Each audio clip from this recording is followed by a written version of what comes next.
আপার motor neuron আর lower motor নিউরনের ব্যাপারটা হচ্ছে যে সেন্ট্রাল নার্ভাস সিস্টেমের from brain to up to anterior horn cell of the spinal cord.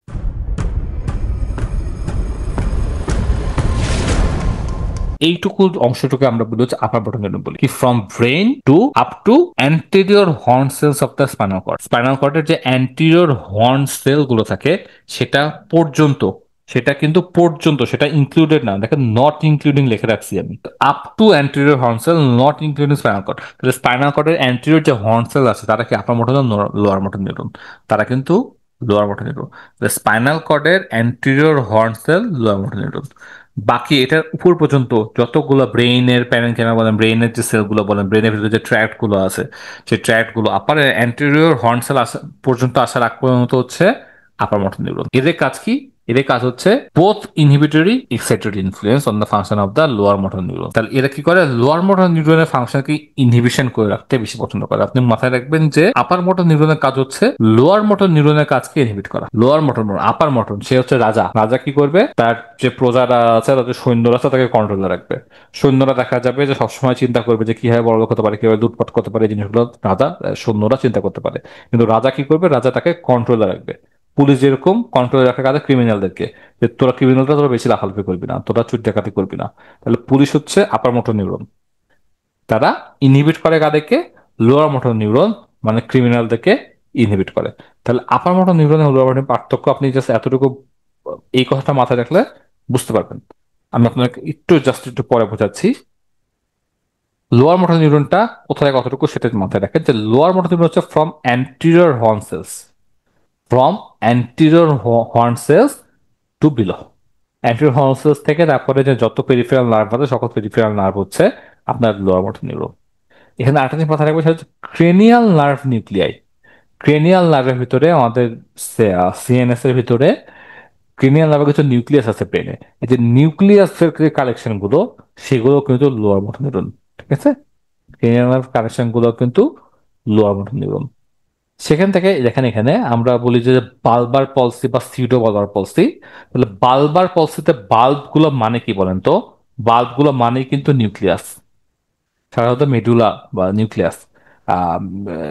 Medulla বা ওখানে যে নিউক্লিয়াস গুলো থাকে সেটা হচ্ছে বালবার পলসি। তাহলে বালবার পলসি হলে সেটা কি? Lower motor neuron. আর সিউডো বাল্ব মানে হচ্ছে বাল্বের মতোই ফিচার আনতেছে, কিন্তু এটা আসলে নিউক্লিয়াস না, এটা কি? ফাইবার। তাহলে সিউডো বাল্ব হচ্ছে আপার মোটর নিউরন। আপার মোটর নিউরন লিশন এবং লোয়ার মোটর নিউরনের পার্থক্যটা কি? পার্থক্য আপনাদেরকে যেটা মনে রাখতে হবে সেটা হচ্ছে ফ্লাসিড এবং স্প্যাস্টিক। ফ্লাসিড এবং স্পাস্টিক, তাই না? আপার মোটর নিউরন আর লোয়ার মোটর নিউরন, কোনটার কাজ কি রে? তো তাহলে আমি কি বললাম? আপার মোটর নিউরনের কাজ হচ্ছে কন্ট্রোল করে রাখা কাকে? লোয়ার মোটর নিউরনকে কন্ট্রোল করে রাখা। তাহলে আপার মোটর নিউরনের লস হয়েছে, সমস্যা হয়েছে, লোয়ার মোটর নিউরনের কন্ট্রোল নাই।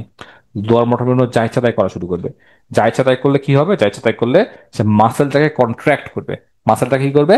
কন্ট্রাক্ট করবে। তাহলে আপার মোটর নিউরন লেশন হলে যে প্যারালাইসিস হবে, সে প্যারালাইসিসকে বলা হচ্ছে স্প্যাস্টিক প্যারালাইসিস। কি বলা হচ্ছে? Spastic paralysis. আর লোয়ার মোটর লিশন হলে কি হবে? লোয়ার মোটরের কাজই ছিল স্প্যাজম করা। কিন্তু লোয়ার মোটর তো লিশন হয়ে গেছে, নষ্ট হয়ে গেছে। তাহলে তারা স্প্যাস্টিক হবে না। তখন মাসেলগুলো কেমন হবে? তাহলে মাসেলগুলো যে ফ্ল্যাসিড। তাহলে মাসেলগুলো কেমন হবে? ফ্ল্যাসিড হবে। এই একটা পার্থক্য দিয়ে কিন্তু আপনি মোটামুটি পার্থক্য করতে পারেন। স্প্যাস্টিক মাসেল মানে হাইপারটোনিয়া, মানে কি? হাইপারটোনিয়া কোথায় হয়? আপার মোটর নিউরন হয়। হাইপোটোনিয়া কোথায় হবে? লোয়ার মোটর নিউরন হবে। ব্যাবিনস্কি সাইন মানে কি? আমরা যে প্লান্টার রেসপন্স দেখি, তাই না? সেটাকে হচ্ছে ব্যাবিনস্কি বলা হয়। প্লান্টার রেসপন্স ব্যাবিনস্কি পজিটিভ কোথায় হবে? প্লান্টার যদি এক্সটেন্সর হয় তাহলে সেটাকে হবে ব্যাবিনস্কি পজিটিভ। প্লান্টার গুলো এক্সটেন্সর হয় আপার মোটর নিউরনে। আপার মোটর নিউরনে আর কি থাকবেন আপনি? প্লান্টার হবে এক্সটেন্সর। লোয়ার মোটর নিউরনে কি হবে? প্লান্টার ফ্লেক্সর বা অ্যাবসেন্ট। লোয়ার মোটর নিউরনে কি হবে? প্লান্টার ফ্লেক্সর বা অ্যাবসেন্ট। ঠিক আছে? তাহলে এই কটা পার্থক্য দেখে আপনারা মোটামুটি আর লোয়ার মোটর নিউরনে কি হয়? লোয়ার মোটর নিউরনে দেখেন উইকনেস অ্যান্ড রেডিউস মাসেল, মানে হাইপোটোনিয়া যেহেতু হচ্ছে তাহলে কি উইকনেস থাকে এবং রেডিউস মাসেল টোন থাকে, যার জন্য আলটিমেটলি সাবসিকুয়েন্টলি ডিনার্ভেটেড মাসেলস অ্যাট্রফি হয়ে যায়। Causing muscle wasting. তাহলে লোয়ার মোটর নিউরনে কি মাসেল ওয়েস্টিং থাকে, এবং এখানে কি থাকে, ফিব্রিলেশন থাকে, বা এটাকে আমি বলি ফ্যাসিকুলেশন, কি বলি, ফ্যাসিকুলেশন পাওয়া যায়। ঠিক আছে। আর আপার মোটর নিউরনে কি থাকে, আপার মোটর নিউরনে যেহেতু স্পাস্টিক চেঞ্জ থাকে, তাহলে স্পাস্টিক চেঞ্জের জন্য এরা কি পায়, রিফ্লেক্স গুলো ব্রিস্ক হয় বা এক্সাজারেটেড রিফ্লেক্স হয়। Loss of inhibition will also lead to brisk reflexes and enhance reflexes pattern of the movement. মানে নি জার্ক, তারপর আপনার হচ্ছে অ্যাঙ্কেল জার্ক বা যে কোনো ধরনের জার্ক গুলো কি পাবেন, এক্সাজারেটেড পাবেন। ঠিক আছে। আর এখানে টোনটা কি ইনক্রিজ হবে, স্পাস্টিক ক্যাচ থাকবে। ক্লাস লাইক নাইক ফেনোমেনন হবে, clasp knife sorry clasp knife knife ফেনোমেননটা কি, আপনারা কখনো ফোল্ডিং নাইফ দেখছেন, ফোল্ডিং যে চাকুগুলো থাকে, ফোল্ডিং চাকুগুলো কখনো ভাঁজ করছেন বা বন্ধ করছেন বা খুলছেন? ফোল্ডিং নাইফ যারা খুলে রাখছেন বা ইউজ করছেন তারা দেখবেন যে যখন নাইফটাকে ফোল্ডিং করা হয় তখন শুরুতে খুব রেজিস্ট্যান্ট থাকে, শুরুতে কি অনেক রেজিস্ট্যান্ট থাকে, ফোল্ড করা যায় না। কিন্তু যখন একবার আপনি একটু বেশি শক্তি প্রয়োগ করেন তখন বাকিটুকু খুব ইজিলি ফোল্ড হয়ে যায়। এই যে একবার যখন ফোল্ড হয় তখন প্রথমে একটু রেজিস্ট্যান্স থাকলেও পরবর্তীতে যে দেখেন খুব তাড়াতাড়ি নাইফটা ফোল্ড হয়ে যায়। এটাকে বলা হয় ক্লাস্পিং নাইফ ফেনোমেনন। তাহলে জিনিসটা কি, জিনিসটা হচ্ছে আপনার যখন একটা আপার মোটর নিউরন পেশেন্ট পাবেন তখন তার হাতটা দেখবেন খুব স্পাস্টিক হয়ে আছে, শক্ত হয়ে আছে, আপনার হাতের মুভমেন্ট কোনটাকে মুভই করতে পারছেন না, এলবোটাকে। এলবোটাকে আপনি যখন ফ্লেক্স করতে চাবেন তখন আপনাকে শুরুতে অনেক বেশি প্রেশার দিতে হবে, অনেক বেশি প্রেশার দেওয়ার পরে হুট করে দেখবেন কোনটা একদম ফ্লেক্স হয়ে গেছে। ক্লাস নাইফে যেরকম সমস্যা ছিল এরকম এখানেও, যে শুরুতে অনেক রেজিস্ট্যান্স থাকে কিন্তু একটু প্রেশার দেওয়ার পরে হুট করে বেন্ডিং হয়ে যায়।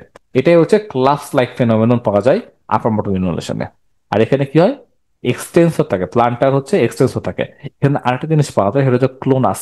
আমি লোয়ার মোটর নিউরনেশনে পেয়েছিলাম ফ্যাসিকুলেশন, মাসল ফ্যাসিকুলেশন, আর এখানে পাওয়া যায় হচ্ছে ক্লোনাস। ঠিক আছে, তাহলে এই কটা জিনিস আপনারা মাথায় রাখলে মোটামুটি আপার মোটর লোয়ার মোটর নিউরনেশনের পার্থক্য আশা করছি বুঝতে পারবেন।